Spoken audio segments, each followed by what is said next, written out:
commitment to me. He sighed and raked his fingers through his hair. He didn't want to do this here, but she hadn't left him much of a choice.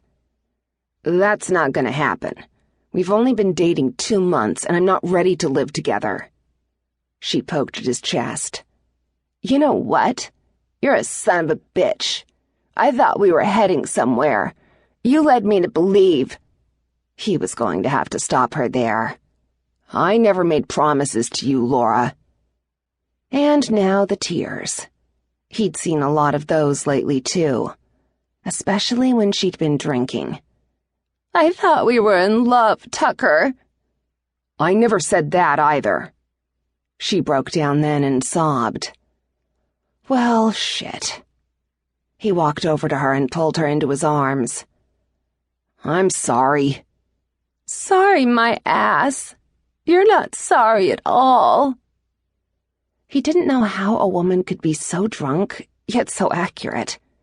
But her knee hit his crotch at just the right angle, and he went down like a fighter who'd just been blasted by a perfect punch. Lights out. Only instead of a hit to his jaw, she'd KO'd him right in the balls. He vaguely registered her slurred words. You're a prick. We're done, Tucker. I'm calling a taxi to take me home.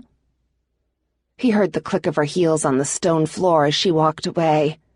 He couldn't even breathe, let alone care that she'd just fucking left him on the ground. Jesus Christ, that had hurt. His balls throbbed like someone had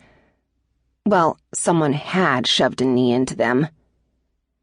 He lay there for what seemed like hours, but he knew it was only minutes before he managed to stagger to his knees. He found the wall, still struggling to catch his breath. In a minute. He'd be able to stand in just a minute. Oh my God, are you okay? He heard a female voice.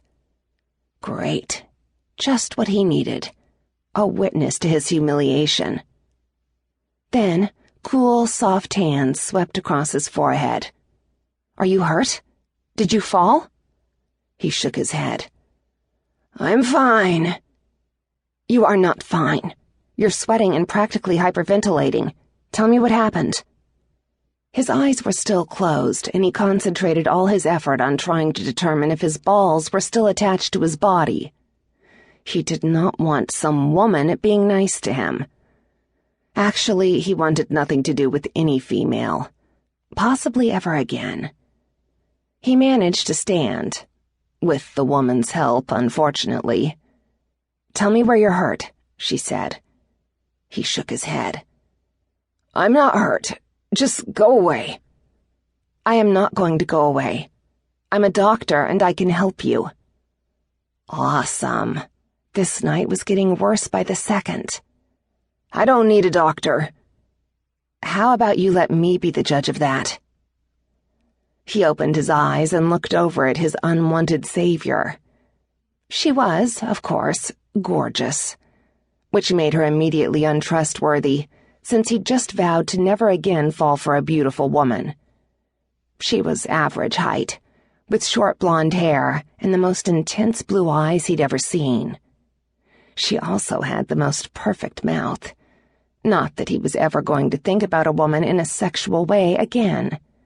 Thoughts like that only led to trouble, and crushed testicles. He leaned against the cool wall and tried to think about anything but this humiliating situation. She slipped her fingers around his wrist. What are you doing? He asked. Shh. Fine with him. Maybe if he didn't say anything or look at her, she'd disappear. But she didn't.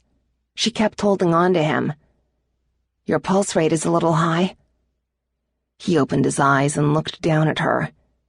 Not surprising, since I just got kicked in the balls. She pursed her lips as she met his gaze. Literally or figuratively? Literally. Ouch. I can't speak from experience, of course, but that must have been painful. What did you do to deserve that? Figures she'd think he was deserving of a knee to the groin. Nothing. I had a drunk girl.